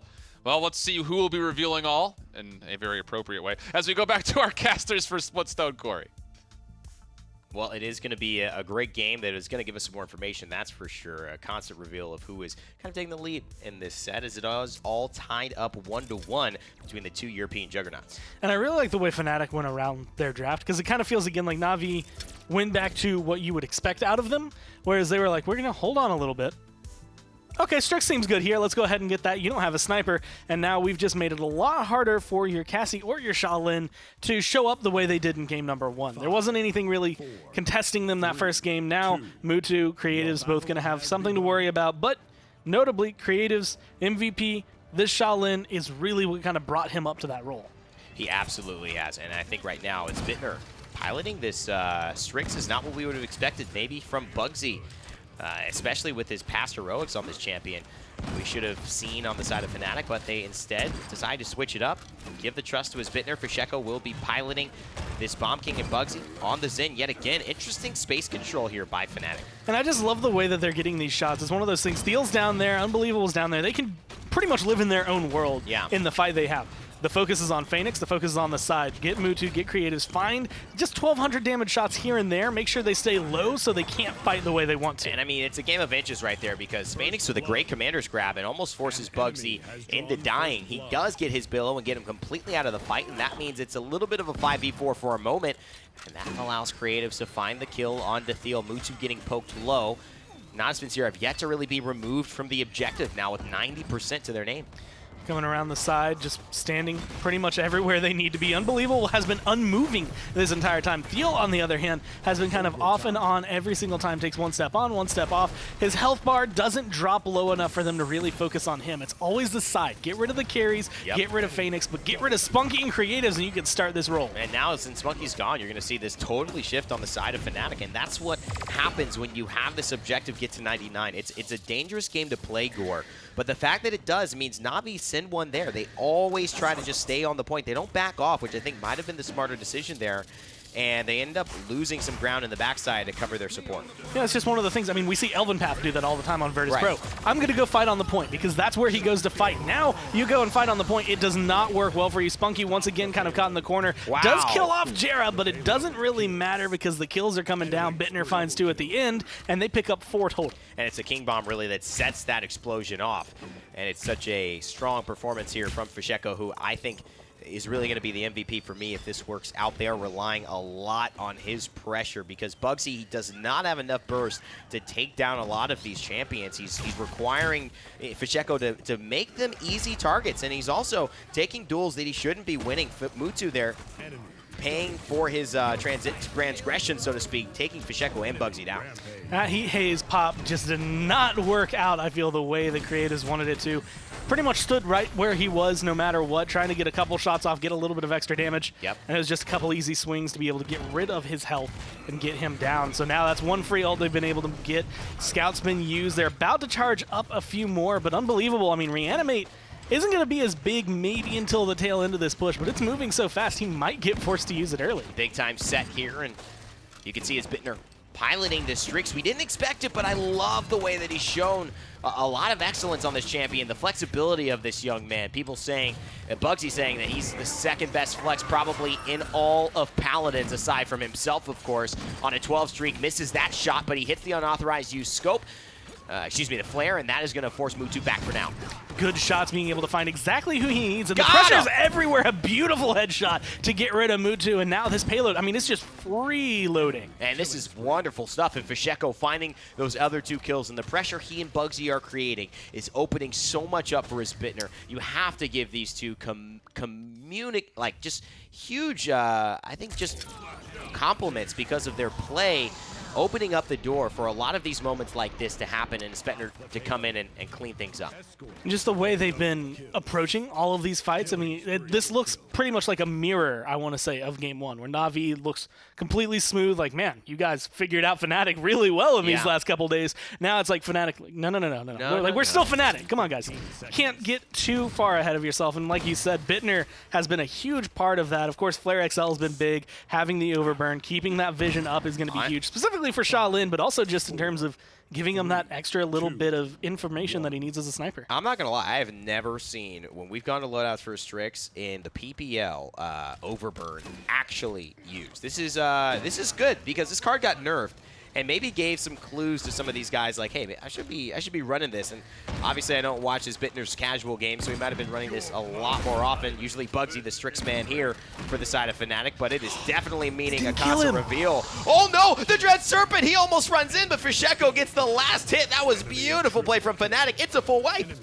Quadra it's a full for wipe. Fsheko as he comes through in there. And the big thing, I mean, Theo lives through that. They pick him up, Khan's holding him, ready to shoot him into the fidget spinner of death. But there was no death that time. It was just fidget spinner and Theo. He walks forward and everything gets turned right on its head, 99%. That's a capture and burning fire streaks for Fnatic. And they are seriously out of control right now. I mean, the play, the level, the aggressiveness. Natus Vincere looked like they had a chance earlier on. I mean, they even won a game, and now I'm not seeing where that was. This lineup is so good, and part of it, again, the enabling of the Strix. They have just too much of a solid front line of damage. What a beautiful really. flare. And his Bittner's playing just tactically brilliant. I mean, just the positioning and getting the shots. You're finally getting, I want to say, some breaths of life coming down out of Navi, Mutu, creatives, hitting these shots that they haven't really been hitting this entire game, and finally getting rid of some of the pressure Fnatic's applied. But again, I mean, when you're down 3-0, it almost feels like it's too late. You have to do what Fnatic have done to G2 on this map before. The difference between these two teams is really how many game-changing moments does Mutu and Creatives have, and of course the rest of the squad versus Fnatic. It really is just about, oh man, his Bittner went for a crazy triple kill there, and that's the reason we snowballed and won that point on Stone Keep. And that's what creates the 2-1 or the 2-2, or now we're up 3-2 instead of. They're so close. They're not going to be separated by much. It's these little inches, as we keep mentioning, that really is making the difference. And right now, if Fsheko finds this kill on the Spunky, it's a hard one, but if he gets it, that could be the difference. And I love that it's not even, okay, I don't know where he goes. Right. Has no vision on that Series as she walks away. And he's like, all right, I'm just going to get aggressive anyway. Like, let's just go fight in their face, make sure that payload can keep moving. I'm pulling attention onto me, which is going to pull attention away from Theo, which is going to let him do what he needs to do, which is win us the game. And he has no power siphon right now, so they know that. He's going to go straight in, and look at this! What a beautiful play! Christmas comes early for the King. He's got his snow ready to go, and now Spunky, say hello. He's going to end this one, and he does not have any contest. It's a 4-0 from Fnatic. A little fishy. Swim, boy. I mean, that last round was all him. Like, the point, the payload, every single thing that got them really rolling was the Bomb King, who himself rolled into that last fight. I mean, that was just...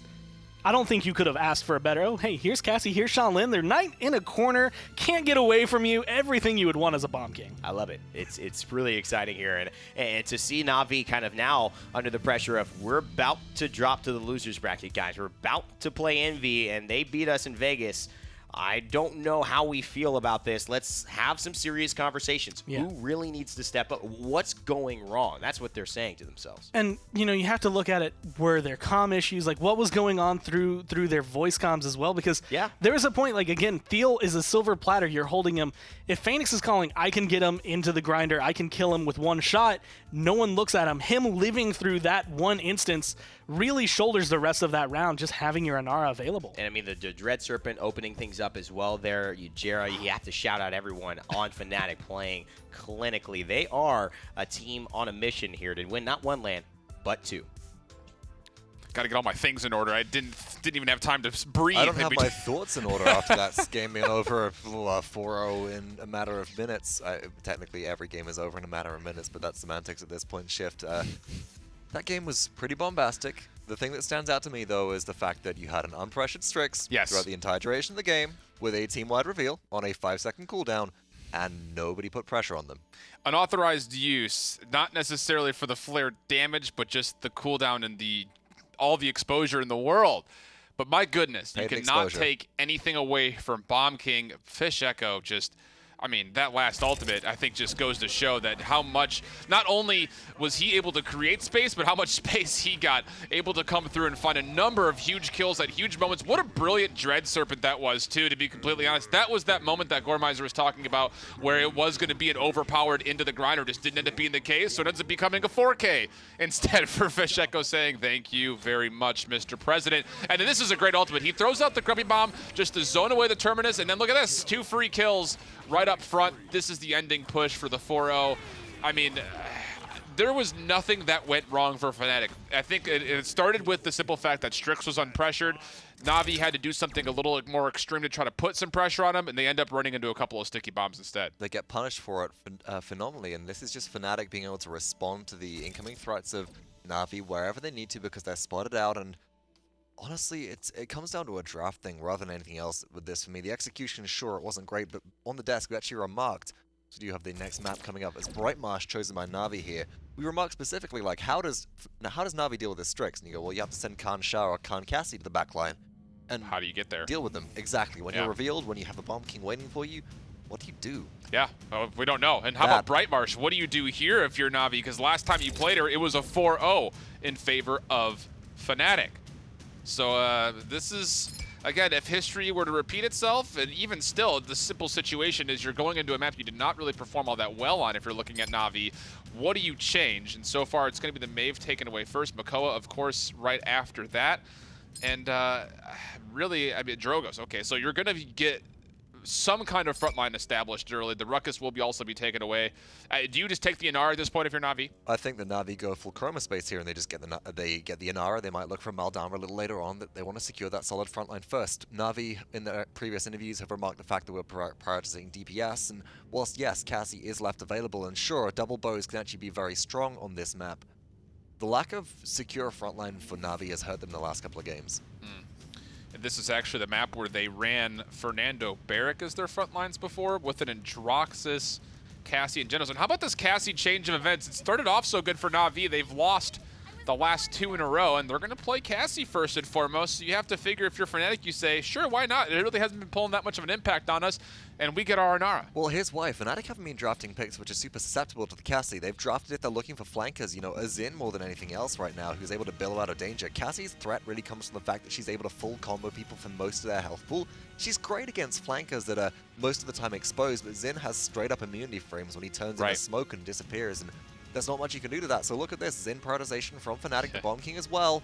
Looks like it's being hovered. Jera kind of going, I mean, okay, where's the Inara? There you can hear it being locked in first pick. A little bit of a reminder there from Jera that, hey, objective play is actually important, and why would you give that up? But Buxy's Xin so far in the past 2 games has been on point for the side of Fnatic. This map as well, I remember we were sitting here and having the conversation about how is Bugsy getting all this space, and it simply came down to the fact that he just went in and said, I'm going to create it.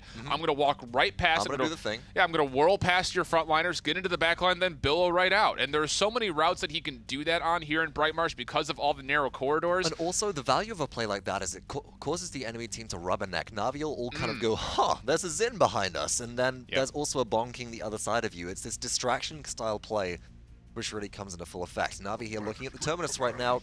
Locked in, not a bad pick for Brightmarsh, certainly more viable on this small enclosed point space than anywhere else. And also the pip. This is Navi bringing out the pip for the first time this set, if I'm not mistaken. It is. And I really like this. This is the issue that Fnatic had before when they were running the pip, or that Navi ran into, excuse me, was the fact that pip just 180s fights. You jump in, pip evil mojos you, you die, the fight is going the entire other way. Now Navi have the same opportunity to do that, and if the Xin suddenly whirls into the backline before they can get Billow off, maybe, might be an opportunity just to remove 1 pick from the battlefield and make it more of an even setting. Yeah, I really like the pip pickup here, especially early. It kind of makes Fnatic go with something more, I'll say, linear as far as how they've played in history over the last course of this More spring Shaolin, split.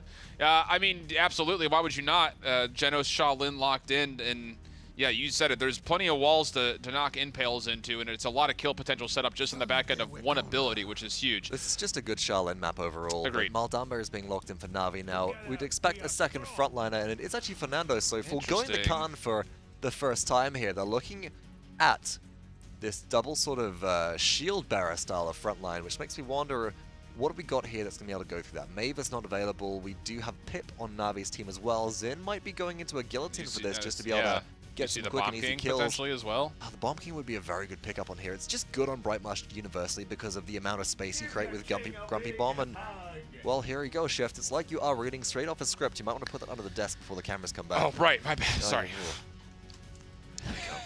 We don't have any scripts over here. Get out of here. We're just that good. At least on paper, we're not that good, but maybe we're just getting that lucky. On paper. I don't want to face up against these players in an actual game, folks. That's a scary one, but nevertheless, it's an interesting draft from both of them. It seems a relatively standard Brightmarsh draft, but the real thing for me here, the real turning point, is how this pip is executed for Navi. And we know that Creatives has a mean pip.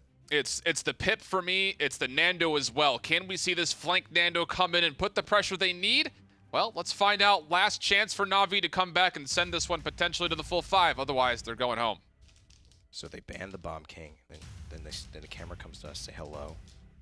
Hey. Oh, sorry. Hey, guys, how you doing? It's just a really surprising show. I mean, no one would have expected these teams keeping it this close. Well, it felt like it was going to be really close. That last 4-0 kind of... It seems predestined how this always keeps happening. I feel like we might have skipped over that map, actually, Splitstone Corridor. I mean, we never get to spend any time there.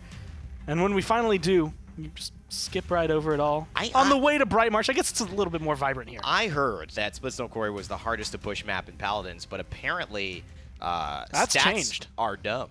Stats are dumb. Take that, desk. And you can quote me.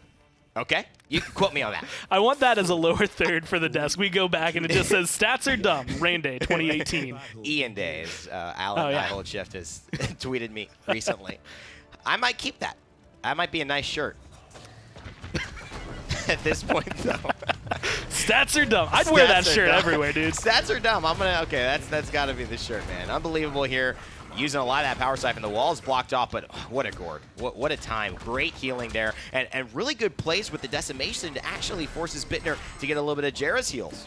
And just being able to get aggressive again. Thiel is doing the Inara thing. Just come in, sit on the point. This is perfect for her on Bright March, everything you see. And these normally really, really difficult, or hard-hitting, I would say, axe swings, just not mattering. Fish Echo back on the Bomb King, causing a lot of trouble, gets rid of Spunky.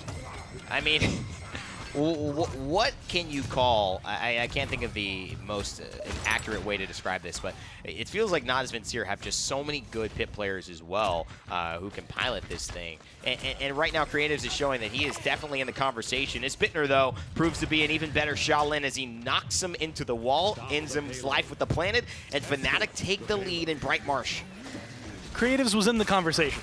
Bittner is the period at the end of the paragraph. That's like, he right. just ends it. And now, finally sweeping it back. This is actually the best way to probably start your defense. Get a few kills, nice stun out, get rid of Thiel, and he's staggered out so far behind the rest of his team that it's going to take forever. But he actually knocks out Spunky with him! No, Spunky just dropped down. He just fell. That was the wall. Do you think that actually hit him? Yeah. Oh, wow. That pushed him. That had to do it. Well, I'm going to give all credit to Thiel. You do that. Planned, calculated. You do that. Stats are dumb. Stats are dumb. And 100% kill rate on the Nara wall. That's an incredible little sequence there. And unfortunately, it doesn't hurt too much for Navi, but it definitely means they can't hold right there. So they have to retreat, wait for Spunky to get back, and Phoenix still on his mount here. He's played Khan 2 games in a row. In fact, I think he might have played Khan all games this set, but they are now down and looking to be out. Unbelievable. He's out of it. I mean, that was just out of position, out of everything, out of health as it comes down to it. You have the Evil Mojo come through. Bittner dies, but it doesn't really stop Fnatic overall. They're not necessarily on the payload right now. Bugsy's just looking for kills. And this is really smart from him, too, because, you know, he could try and get a little bit more damage, but he just says, I'm going to stay alive. I'm going to be a threat. You guys used a lot of resources on me. This opens other things up for us in the backside of this fight. And now he's pressuring out Mutu. Good heal, though, from Creatives, but still, Bugsy is about 2 seconds left from being able to survive here. And he might even take Mutu down. He does. He's still got the Billow as well. Phoenix forced to do the Immortal, and unbelievable. He's going to come back to life, reanimate, but it may not get any damage. In fact, it doesn't, and now it still sets him up to be without a full team. He goes down almost immediately. And Bugsy stayed alive, stayed on the side, and is getting aggressive pressure from behind. Every single shot he hits is either distracting or it's going to connect. And no matter what, with the way Bittner's pressuring the front, that's just causing so much trouble for Navi that what looked like it was going to be a solid defense. So they lose one healer, they have to fall back, and now they're just stuck inside their base. Yeah. The solid rock's not so solid right now, and Sully maybe being more of the conversation because this is looking like a team without full resources, without the full ability to drive this game in the direction they want, and let alone the game this set. Let's see exactly what happened here. Thiel is a god. Yeah, he's a god. I want to say there's no way he planned that. Oh, he did. But you know, if you ask him about it in the interview, that's, of course, we've been practicing that all the time. 100%. What else is he trying to do? Pop himself up so he could fall? He's definitely baiting that. And this is what Thiel likes. He says, I'd rather be the best frontline player in the world and know every little thing like that to be my absolute best and carry and make big plays than be able to flex on the Cassian. I prefer to play only frontlines, and you could see why with little mechanics like that. And it's one of those things, you know, talking to him in the last few days, it was like, well, I know all of the champions. He plays them all, not competitively, but he makes sure he knows everything they can do mechanically so that he can then play better on the front line against them. I didn't hear anything about supports, though. Yeah, I didn't hear anything about him playing supports. Maybe that's a secret. Maybe that's his guilty pleasure. Spunky is wearing that cactus hat. The dark of night. He eats very healthy. He's familiar with kale. Maybe his diet even stretches into cacti. We have no idea, but he definitely ate some there as he threw him into the drink, excuse me. Seismic Crash, Evil Mojo as well. Mutu just finding Bugsy as a result of that. Fnatic still in control on the point, though. Could have been a great Dread Serpent. Mutu with a triple kill is causing a lot of trouble for Fnatic here, but as long as Fish Echo's alive, which is no more, it could have been a lot. Thiel going down there, comeback mechanic. Navi should control this point the entire way. It should. But they might not. Hey, man. They might not. And Decimation doing a good job here. That was some clever bot time. If Bugsy could have gotten through this little channel, that would have been important. Who can stay mounted? Can Fish? Okay. I think they'll be able to touch. I really do. They just buy enough time. The wall is there. He can block at least one person off. But Theo very, very safe with his cooldowns. Really good power siphon as well. It's still a ball game, folks. Creatives is dead right now. Fish Echo just kind of lurking around the corners, I think is going to be the big thing. Phoenix is low. Immortal going to be popped right there to keep him alive. But Theo is still full health. Not too worried. There it is. And Warders Field is going to cripple him. Oh my God, Fish Echo. Looks like with one bomb cleans up two. Fnatic, Gore. I can't believe it. After a best of 7, taking him down to the distance. Look like they might just 3-1 Navi. Get Theo out of jail free card. They've got a 2-for-1 bomb coupon. What else are these guys keeping in their pockets? Because they are ready for all of it. And as it is right now, I mean, Fnatic are rolling forward. This could potentially be a 4-0. What a surprising and engaging thing to have happen in the tournament. I'm so glad it's not scripted by us beforehand, like all of the things we say. I will say a lot of the things I have that are clever probably should be written down beforehand because they'd be a lot funnier if they were. Or afterwards, because they're kind of funny when you think about them. And well, I don't know. Are they? Yeah. Are they? Yeah. Oh, okay. Well, I'll take the compliment. Sure. I mean, not funny in that way. Oh. It's still a compliment, though. I'll take what feels like it should be a compliment. Hey, man, you know, you're just making people laugh in any way possible. That's a compliment, I think, bringing joy to the world. And I just can't stop thinking about Christmas when I see Fish Echo's skin right here for the Bomb King. Great Poppy Bomb.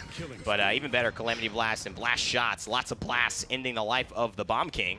And still a minute and 25 seconds, but Navi could be forced down to the loser's bracket. It's not out. Both these teams haven't lost in this Paladins Masters, but it looks like Navi, without something like a miracle, is going to lose here. I mean, it's just in that area where even if you can get the defense here, which honestly, with a minute left in the ults that they have on Fnatic, especially with Heat Haze being popped, makes it a little bit more difficult. They're forced back. Mutu specifically is the one they want to get rid of. Half health, the Seismic Crash coming through, and that's going to clean it up. And you know that he's below 500 health. Theo has been phenomenal. You could say rock solid, but that wouldn't do it justice. He's been more like Dwayne "The Rock" Johnson in his performance, doing everything for everybody and never tiring. This man is truly a masterclass frontline. And just dancing around the payload, kind of keeping himself active and ready to go. Has all of his cooldowns saved for his ult back available, which is going to help a lot in terms of dealing with Unbelievable as he jumps in. One wall going to isolate him, one Warder's Field going to make it a lot easier to take him down. I'm actually surprised he used the wall there, and I don't know why, because he does have to position over here in case Umbi has his reanimate, which he knows he does. I think they might have just expected maybe not to push too far. Unbelievable will slay Theo, and though Theo grabs creatives, it'll give a chance for his Bittner to just hold back and maybe allow Fnatic to touch once more. Might have been a play in mind that they weren't able to get. Really looking towards Fish Echo, Bugsy, Bittner, not necessarily the people you want to send. Bugsy can get in there, and he's going to be able to plan it, so overtime's going to come through, and now Theo's back, and he got there mounted the entire time. Yeah, and it's just when you have a Zen like that, he can extend these point fights. My God! I'm so surprised. This is that huge huge break. You remember? It's right, right. Where is it? Down. So we Wait, hold on. There's the right here. Third point. Yeah, right there. Do we? Okay, I get angry a little bit. Get angry so it's a pause to both of our chagrin and surprise, Gore. And look at Theo. And try not to look at the biceps, but just look at his face. I know it's hard. That's where the disappointment is. Yeah. He's proud of those things. I know. He really is. And I think this idea of these late pauses where things get weird and things get, you know, for whatever happens for these teams, you know, for me, I wish, you know, just the crucial moments and the opportunities here. It's just a part of gaming. It's a part of sports. It's, you know, it happens. But I mean, this is like the equivalent of accidentally, like, you know, you twist your ankle too far. Totally. Right? You're out of the game at that point. You have to pause it, get them out. I mean, this happens oftentimes. I mean, in soccer, you know, you have this a lot. When you get injured, and whether you're faking your injury or whether you actually get pushed down, you take a little time. You know what I mean? And I think at that point, you have your trainer come on. You have the opportunity for you to really just, you know, take a second. And that's where you maybe your midfielder goes, talks to your D. You know, everyone comes over, grabs a little bit of water. And right now, it is overtime. We're back in the game. And that's an Unbelievable who is dead. Does he have the wall? Feel doesn't quite have it. He takes the damage, though, and Unbelievable gets bursted back down again. I think this is it, Gore. Natus Vincere only have 2 members alive, and Mutu's health is falling, and it's Fnatic who are climbing. They go to the grand finals undefeated here in Atlanta. so far, Fnatic has to be the one that's a shining star for me in that set.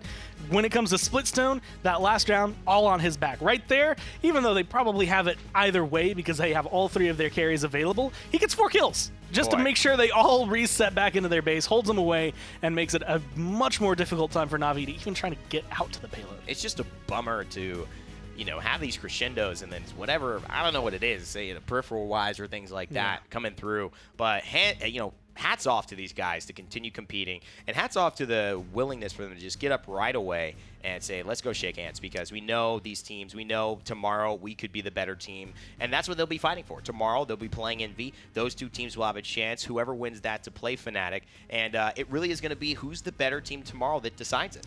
And Envy, at this point, both of these teams are going to be hungry, but you kind of feel a ferocity, I want to say, from them. Well, that gotcha. different kind of hungry my bad. when it comes down to it. But they have like a ferocity behind them right now that is not, we're not going to lose. Like, we are going to hold this. They still have that, I want to say, the same feeling that SSG had, where it's like, yes, we're capable of losing. We're not going to lie about that, but we will win this set. And Fnatic certainly have today. That's going to wrap it up for us on the casting booth, but let's send it back to the desk to round out this afternoon. Rain Day, Gordon, thank you guys so much. We said it was going to go the distance. It looked like it may at the beginning, and then, well, the last 2 games did not look so. I know what you're on about. I predicted a 3-1 behind the scenes. I thought it might go to Navi after that first game. I was wrong. I've been bamboozled. But hey, Chef, let's talk about consistencies, right? Yes. In terms of what Fnatic was able to do. And sure, Fnatic put on an incredible performance throughout all of those 3 games which Fnatic won, but I'm looking at other consistencies here in the draft.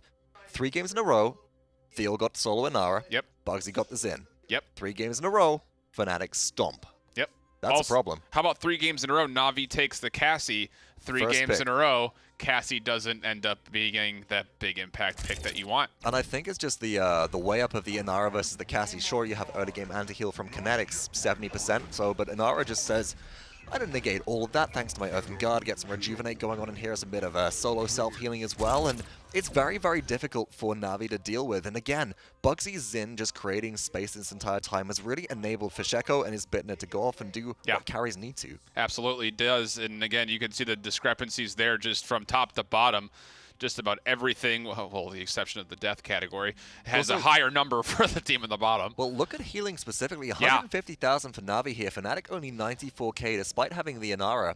And this is unusual because Inara acts as a healing sponge. She's typically the reason why teams with her have about 30k higher healing at the end of a game on average. So let's think forward now. Navi has to go play Envy, and really their best look besides the first game that they won was also when they played just the solo frontline themselves. And when you take a look at Fnatic, again, we mentioned at the beginning of this set, the solo Inara is their win condition when they play solo frontline. Do you need to go back in and take a look at it and say, maybe we should just get rid of the Inara? Maybe we should prioritize it, or maybe we should do what I think Burrito actually did a lot of, which is banning the Inara because it's so valuable for this solo frontline meta. That's very well could be the case. But then what do you give up in return, right? Because you're taking away the Maeve, you're taking away the Drogos or the Janos, impact picks in other areas, and at this point it gets through to, what do you value more, for example? Do you value the Cassie more? Or do you value the Inara more? Because if the Cassie into Inara isn't working, then you just swap seats effectively. Right. You make the first pick the Inara, not the first pick the Cassie. Cassie started the day off sitting between these 2 teams at 4-2. It ends 4-5. And Fnatic last pick, actually, or second pick, Navi always the first pick throughout those 3 games that Fnatic won, and I'm wondering if that might have had something to do with it. Very well could have, but there's only one way to find out. Why don't we go ahead and see what Fnatic has to say following this win and as they go into the grand finals. 3, 2, 1. Well, first off, guys, congratulations on your win against Navi. You're going into the grand finals. And do you think you're going to end up seeing them again? I think the odds are very high that we will play them again. But like I said, MVS has good day, bad day, good day, bad day. Today, I would say it's probably the weaker day or the better day. I don't remember. This was the better day. It was the better day. So tomorrow again is the weaker day. So unless they break that curse, I think Navi's going to win. Well, Navi didn't look themselves against you guys today, but that's not saying much. You also looked phenomenal and maybe played a little bit better than we had seen from you even before in this tournament. And so I want to say congratulations, but also ask why you felt that things clicked, why it was so much easier to take them down versus Wednesday.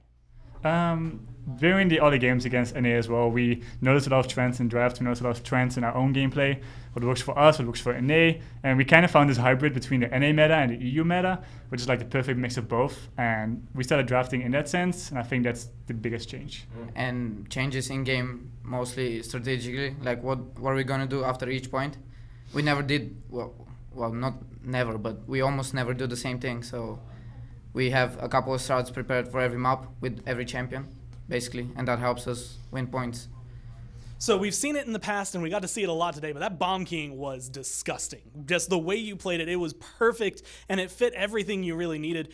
For game number 4, was that really just a comfort after what happened on Splitstone Quarry, how beautiful it was there, just rolling, or was it just the thing you needed for your comp? No, Bomb King is just good, so we just picked it for, not because it was good the other game, just because it was good for the draft.